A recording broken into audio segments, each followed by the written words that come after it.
Some things aren't chosen loudly. They don't come with announcements. They don't arrive with permission. They don't ask to be recognized in real time. They're chosen quietly. Most people think choosing yourself looks dramatic. They expect a declaration, a turning point, a moment where everything changes at once.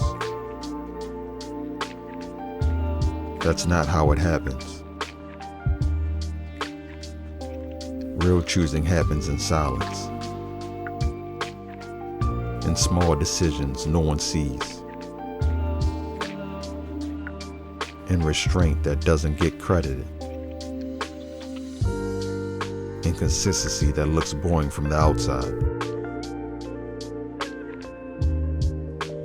Chosen quietly means you stop waiting to be selected. Selected by opportunity. Selected by validation. Selected by timing that never feels right. You stop hoping for someone to notice your potential and start honoring it yourself.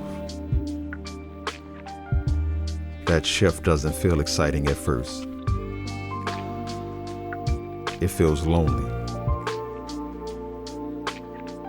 Because when you choose quietly, you also walk away quietly. You step back from conversations that drain you. You disengage from cycles that kept you busy but stagnant.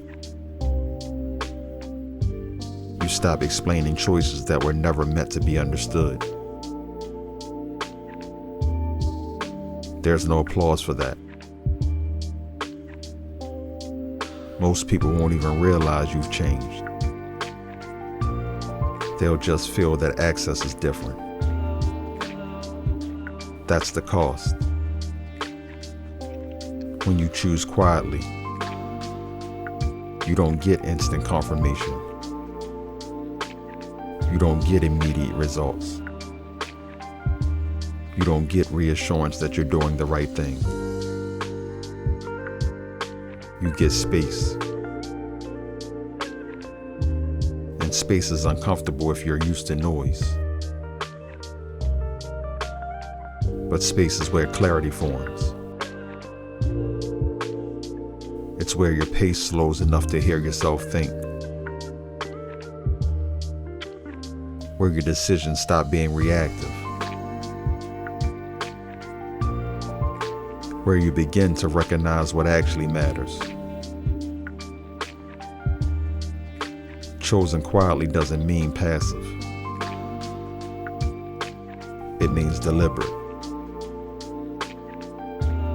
It means you stop chasing urgency and start building alignment.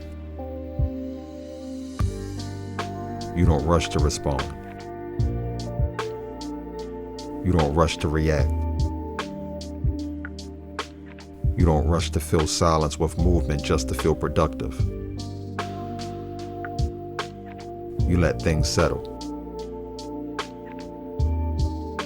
Because what's meant to last doesn't need to be forced. Most people abandon this phase.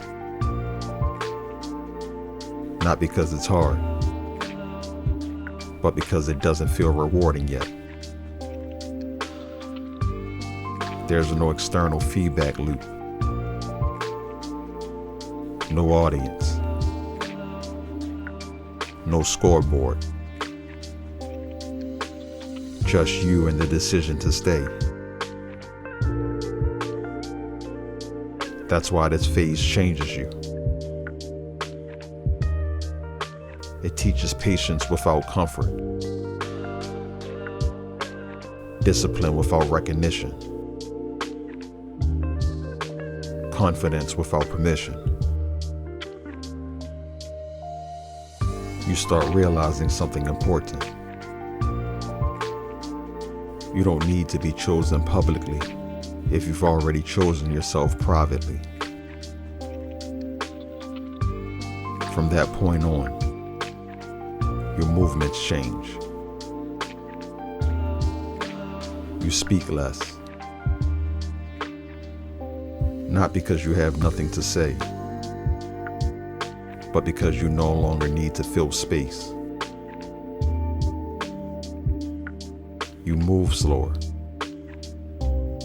Not because you're unsure, but because you're intentional. You simplify. Not because you lack options, but because you value clarity.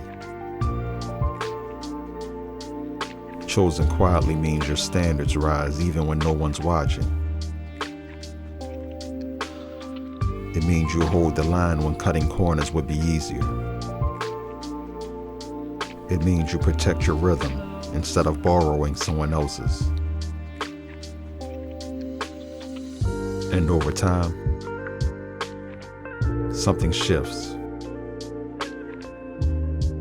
Your presence feels steadier. Your decisions feel cleaner.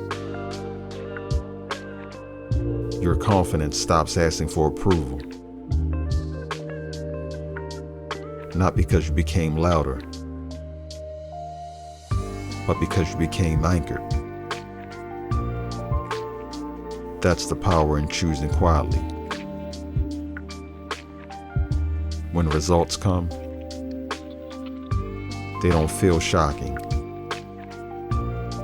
They feel earned. When recognition arrives, it doesn't change you. It confirms what you already knew. Because the work was done long before it was visible. This isn't about being seen. It's about being solid. This is Ritual POV. Chosen quietly. Built patiently. Standing without explanation.